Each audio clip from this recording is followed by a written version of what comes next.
Let's talk Netflix. TV companies are scrambling to stay relevant with live sport.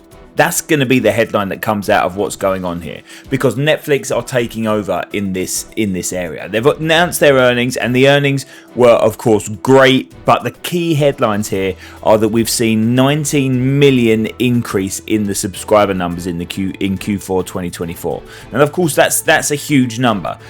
But how are they getting them? What is it? Now, you can obviously look at some of the key points. It's the content that's on there, of course, and that's been helped in Q4 by Squid Games 2. That was obviously a key one. We also had the fight between Mike Tyson and Jake Paul, again drawing in massive crowds.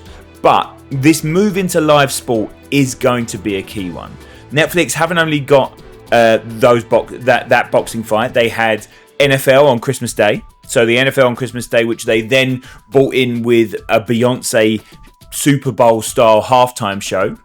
Of course, that costing them absolutely millions, but doing that and adding yet more subscribers because of that. They've also bought the rights to WWE, the live events of WWE. Now that's key for two reasons. Number one, it has a huge cult following, has following across the world, and that's going to up a lot of subscriber numbers. But secondly, WWE is now owned by a new group called TKO. Now, TKO also own UFC. And if Netflix at some point in the future can get the rights to UFC onto their platform, that is another huge move. They also have the rights to the FIFA Women's World Cup in 2027 and 2031. Again, key move to get football and to start moving into live sport. Live sport is the only way traditional mainstream television stays relevant. The reason that we're watching the BBC or ITV in the UK or various other live TV channels in other countries is because of the live sport. Sky, look at Sky. The reason that many have Sky packages is because of Sky Sports.